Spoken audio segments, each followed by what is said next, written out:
This experiment is going to be done with the analog discovery, and for right now what I have done is I have connected the waveform outputs to the scope inputs using the B&C connector board that I think you've probably seen before if you've seen some of my other videos. For the next few experiments we'll be doing in this video, the waveform 1 is connected to scope 1 and waveform 2 to scope 2. What I have on the screen here is the display of 3 windows from the waveform software of the analog discovery.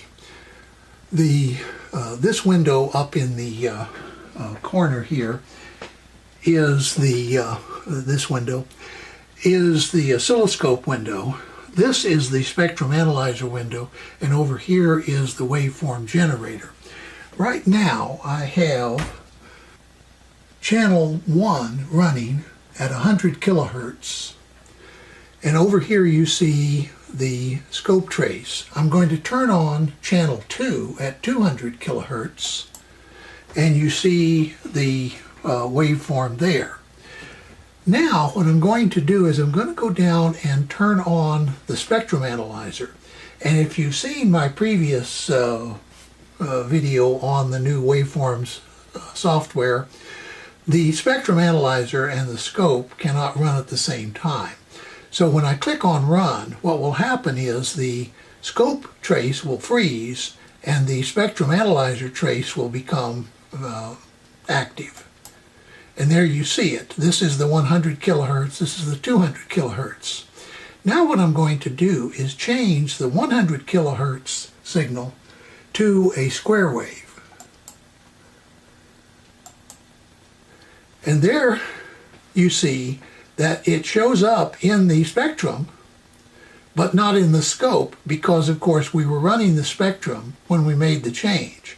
Now, to see it on the scope, we have to come up here and click on run in the scope, and now you see the square wave on channel 1.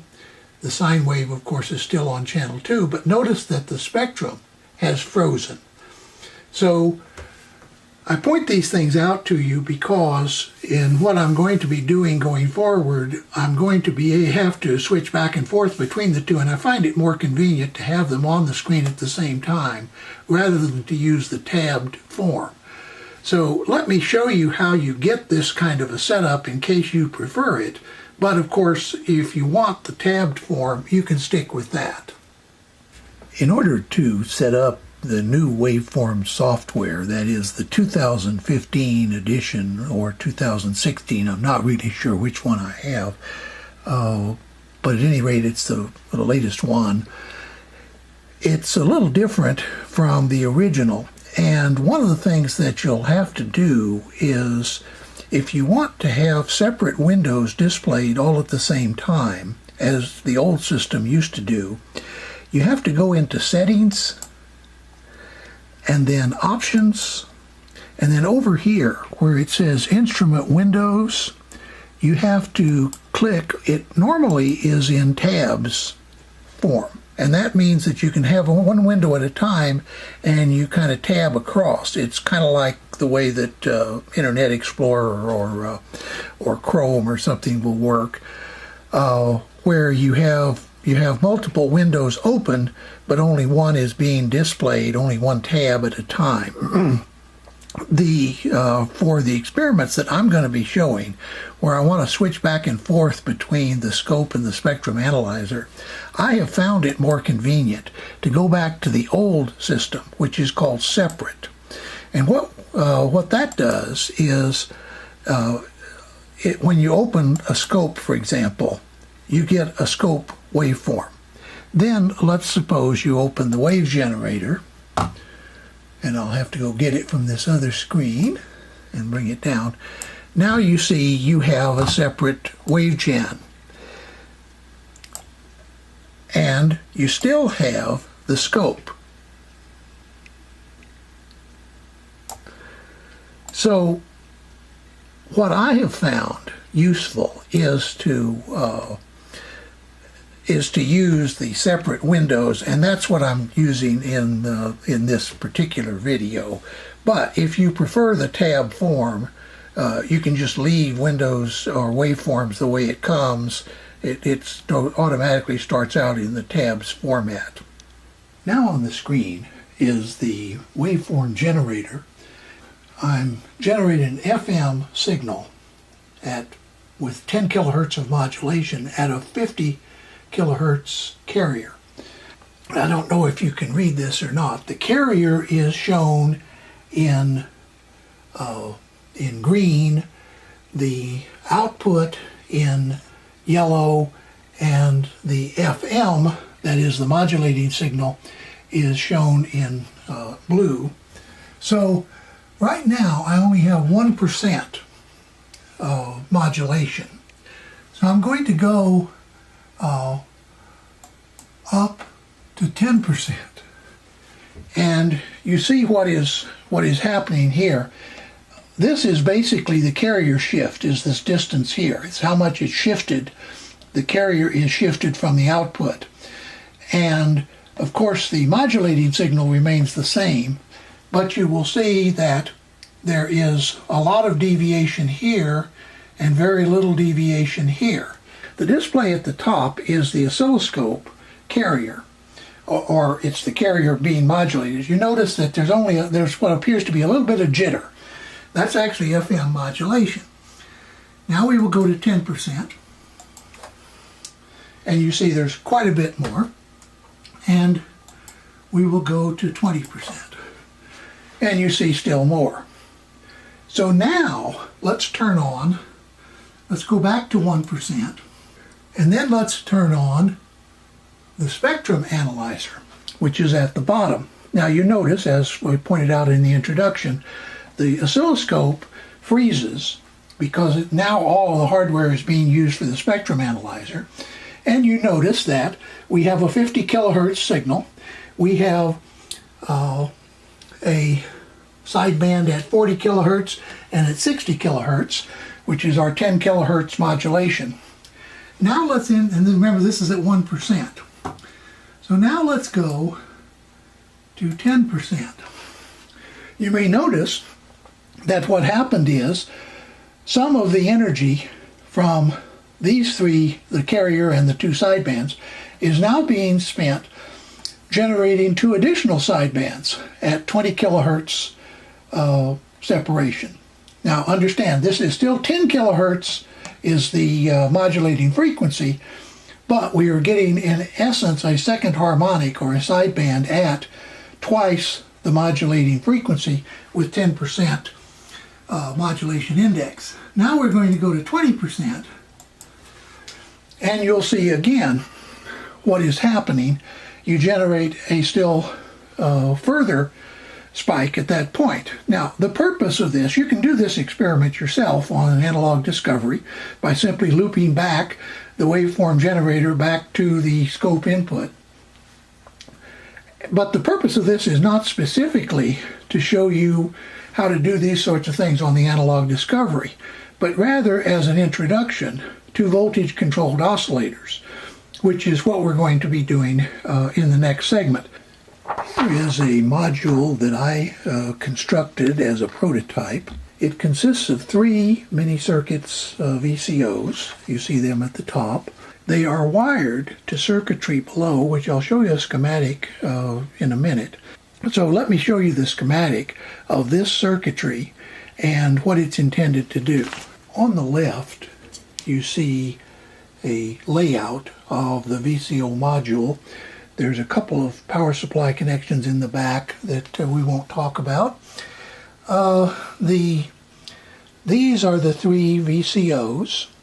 And then you notice that there is a power switch, an input connector, that's an RCA jack, then a tune on and off, and then a tune. Now the tune is a 10-turn potentiometer. So how are those connected up? Over here you see a schematic that shows that there is a 12-volt source, which is the power supply for each of these, and then a switch that allows you to turn the power on and off. That's the top switch that I showed you a minute ago.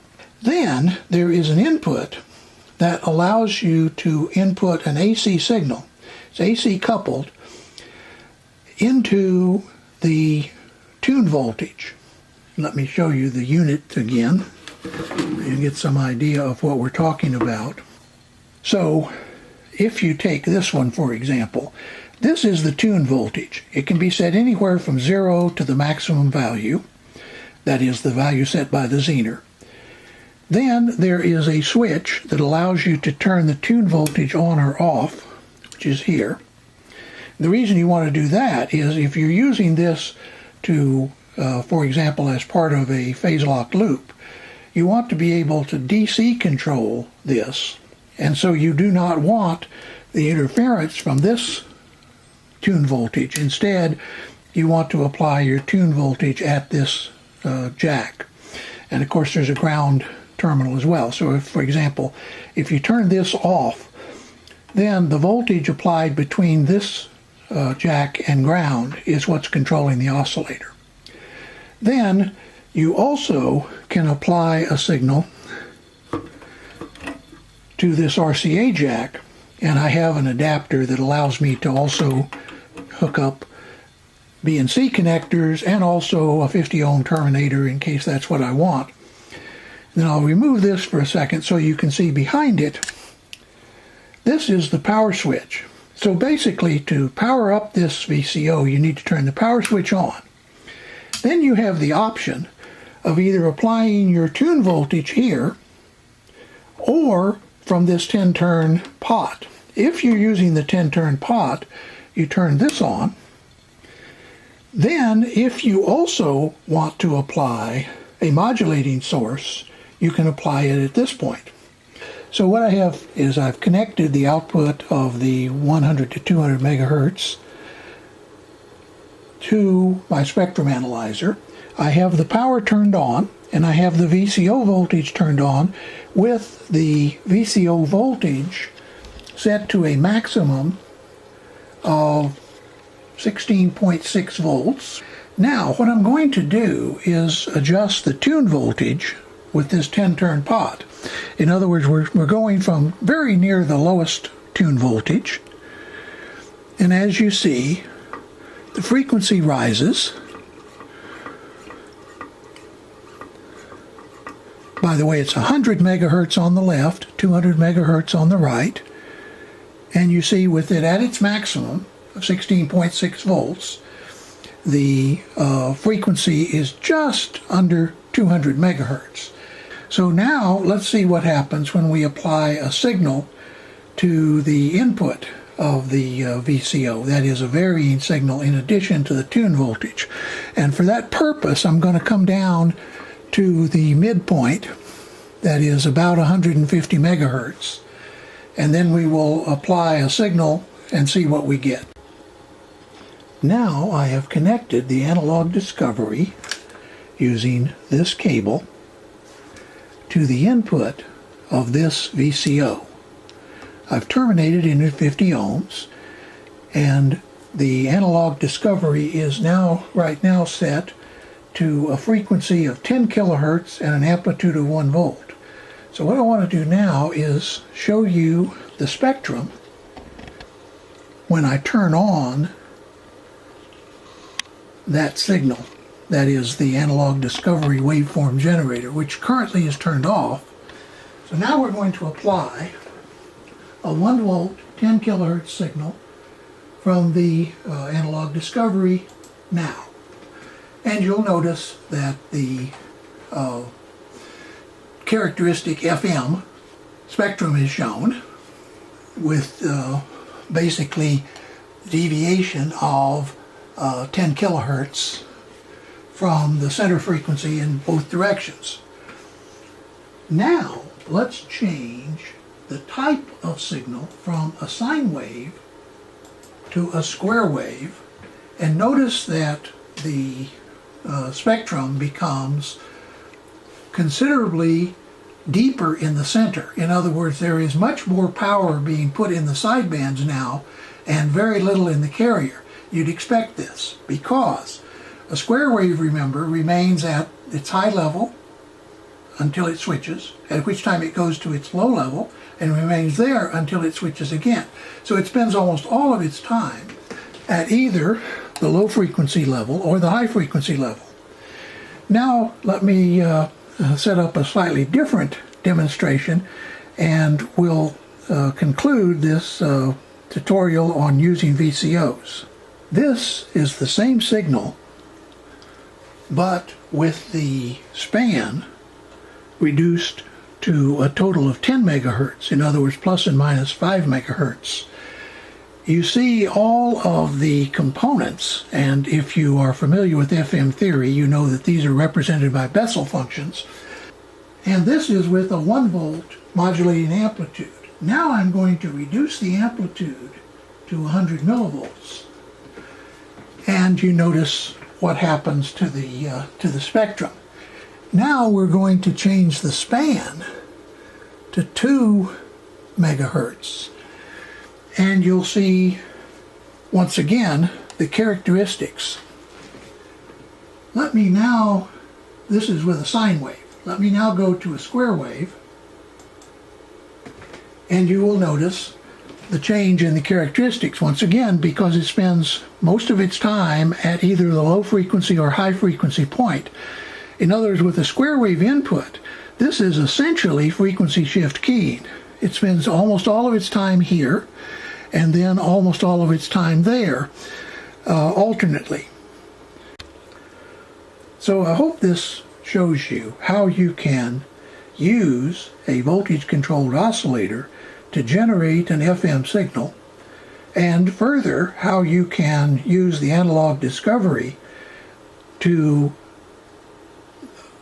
provide differing signals for producing FM or for modulating the VCO. Now, of course, there are lots of other applications for VCOs, including phase lock loops and so on. Generating FM is not the only thing you can use them for.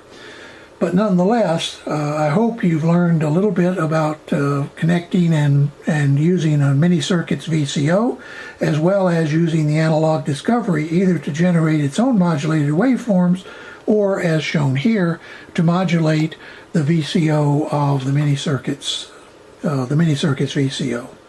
Hope you enjoyed this, and you'll look forward to some more along this same line.